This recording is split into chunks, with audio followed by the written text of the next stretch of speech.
नमस्कार। दिन भर की बड़ी खबरों में आपका स्वागत है। मैं हूं आपके साथ सुनीता तिवारी।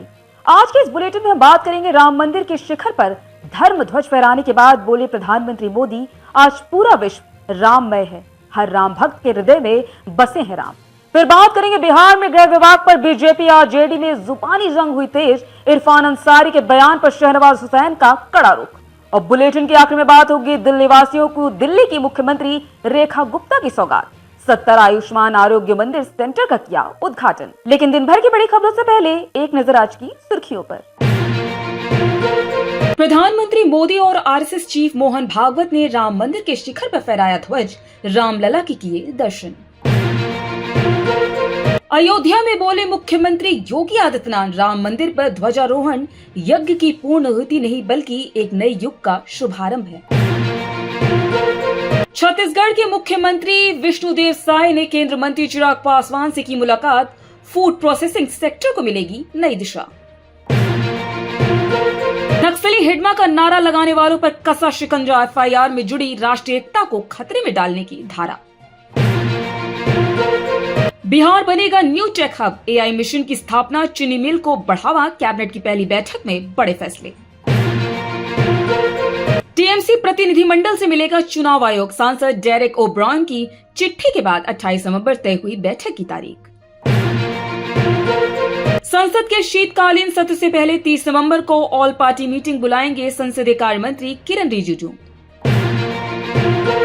बिहार स्वास्थ्य विभाग में 4 महीने के अंदर 32,000 पदों पर होगी बहाली, स्वास्थ्य विभाग मंत्री मंगल पांडे ने किया बड़ा ऐलान। गायक जुबीन गर्ग की मौत कोई दुर्घटना नहीं बल्कि हत्या थी, असम विधानसभा में बोले असम के मुख्यमंत्री हेमंत बिस्वा शर्मा। रिश्तों में दिख रहा बदलाव का दौर, अगले साल भारत आएंगे कनाडा के प्रधानमंत्री मार्क कार्नी। ये तो थी सुर्खियां, विस्तार से बात करते हैं दिन भर की बड़ी खबरों की।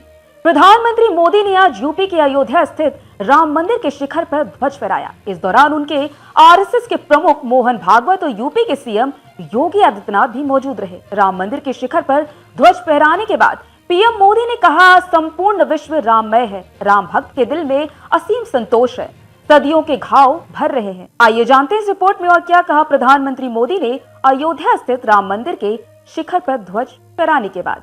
प्रधानमंत्री मोदी ने कहा, आज अयोध्या नगरी सांस्कृतिक चेतना की एक और उत्कर्ष बिंदु की साक्षी बन रही है। संपूर्ण भारत, संपूर्ण विश्व राममय है, राम भक्तों के मन में अद्वितीय संतोष है, सदियों के घाव भर रहे हैं, सदियों की वेदना आज विराम पा रही है, सदियों का संकल्प आज सिद्धि को प्राप्त हो रहा है। आज उस यज्ञ की पूर्ण आहुति है जिसकी अग्नि 500 साल प्रज्वलित रही।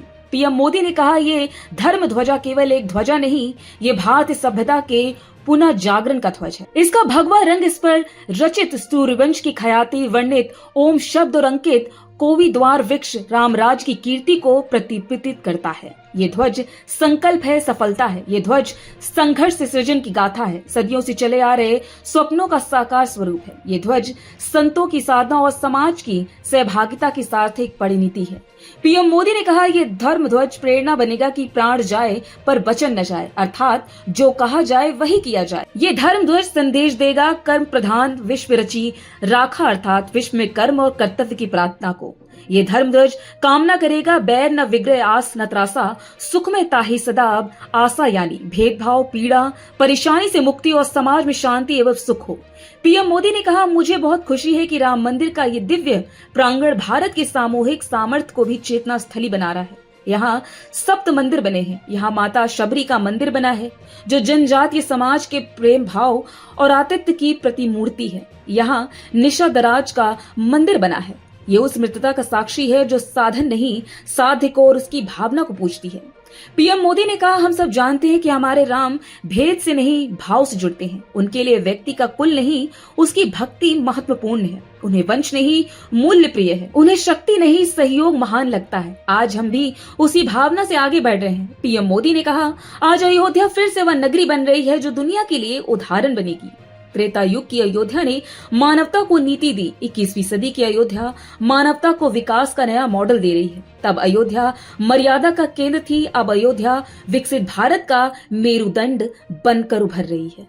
बिहार में बीजेपी कोटा में गृह विभाग जाने के बाद से लगातार सियासी बवाल मचा है। विपक्ष मुख्यमंत्री नीतीश कुमार को इसके लिए घेर भी रहा है, क्योंकि अभी तक गृह विभाग को वो अपने पास ही रखते थे। इस बीच विपक्ष की ओर से हो रही बयानबाजी पर अब बीजेपी नेता शहनवाज हुसैन ने आज जीडी पर हमला बोला है। आइए जानते हैं इस रिपोर्ट में क्या कुछ है इस पूरी खबर में। बता दें कि विपक्ष की बयानबाजी पर अब बीजेपी नेताओं ने कड़ा रुख अपना लिया है और राष्ट्रीय जनता दल को आड़े हाथों लिया है। सोमवार 24 नवंबर 2025 को बीजेपी नेता शहनवाज हुसैन ने आरजेडी पर हमला बोलते हुए कहा, आरजेडी अपने गिरेबान में झांके।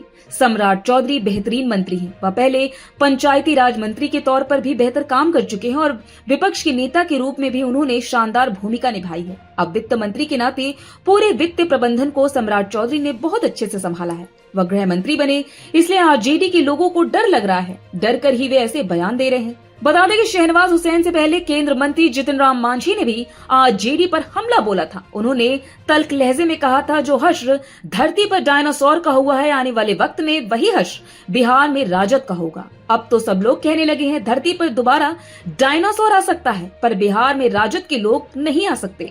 वहीं इरफान अंसारी के बयान पर शहनवाज हुसैन का कड़ा रुख आया है। घटनाक्रम में शहनवाज हुसैन ने झारखंड के मंत्री इरफान अंसारी को भी निशाने पर लिया। उन्होंने मांग की इरफान अंसारी पर मुकदमा दर्ज किया जाना चाहिए और उनके खिलाफ कड़ी कार्रवाई होनी चाहिए। शहनवाज ने कहा, एक मंत्री ऐसे लोगों को क्यों उकसा रहा है? एक सरकारी अधिकारी के काम में बाधा डालने का उन पर मुकदमा दर्ज होना चाहिए।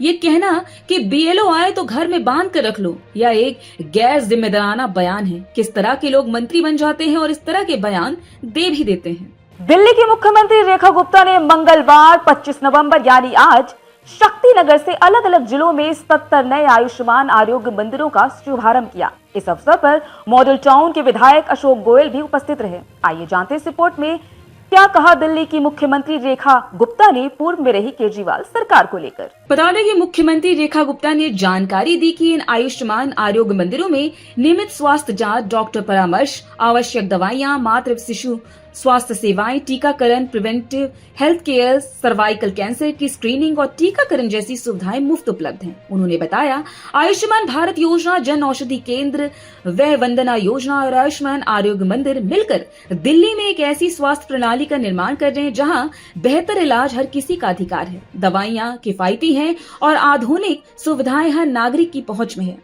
मुख्यमंत्री रेखा गुप्ता ने कार्यक्रम को संबोधित करते हुए कहा कि इन 10 महीनों में हमने दिल्ली की सूरत बदलने की कोशिश की है। मैं कई बार इस इलाके में आई और सिर्फ टूटी हुई सड़कें देखी।